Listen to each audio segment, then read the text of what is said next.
एक विनोदी सदर असावं ज्यातून लेखकांची आणि या साहित्य व्यवहाराची थोडीशी गमती जमती सदर खिल्ली उडवणार आणि हं, ते सदर ठणठणपाळ या नावाने जयवंत दळवी लिहित होते. हं, सुरुवातीच्या काळात ते कोणालाही माहीत नव्हतं हं.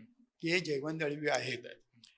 परंतु एका कार्यक्रमात ते हे झालं म्हणजे ते सांगण्यासारखं आहे ते अगदी. की बॉम्बे बुक डेपोमध्ये हं, म्हणजे आमच्या शेजारीच होते बॉम्बे बुक डेपो, मोठा बुक डेपो होता.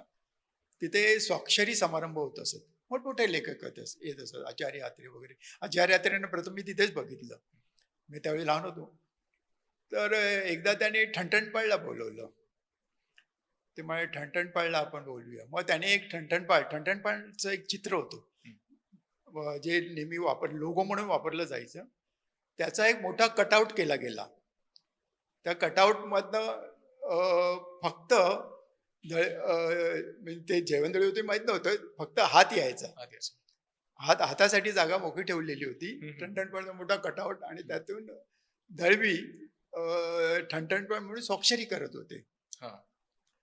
थोड्या वेळ लोकांनी सहन केलं.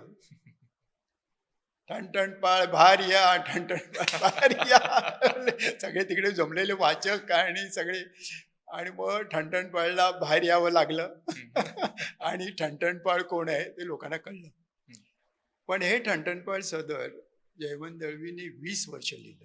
हं. म्हणजे 1964 1983.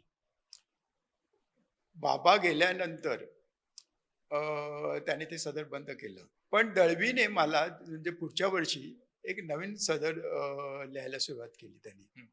आणि ते सदर होतं अलाणे फलाणे. हां, हां. यात एक अलाणे आणि एक फलाणे अशी फलाणे. नावं होती आणि एक समीक्षक आणि एक लेखक असं सर्वसाधारण त्याचं एक होतं. हं, हं. आणि ते एकमेकांना पत्र लिहायचे आणि साहित्य विषयक ज्या घडामोडी घडायच्या त्याविषयी ते एकमेकांना सांगत असत. ते गमतीदार असं ते सदर दळवीने दिलं. हं. त्यामुळे ठणठणपाळची उणीव कमी झाली. थोडीशी जी भासत होती ती.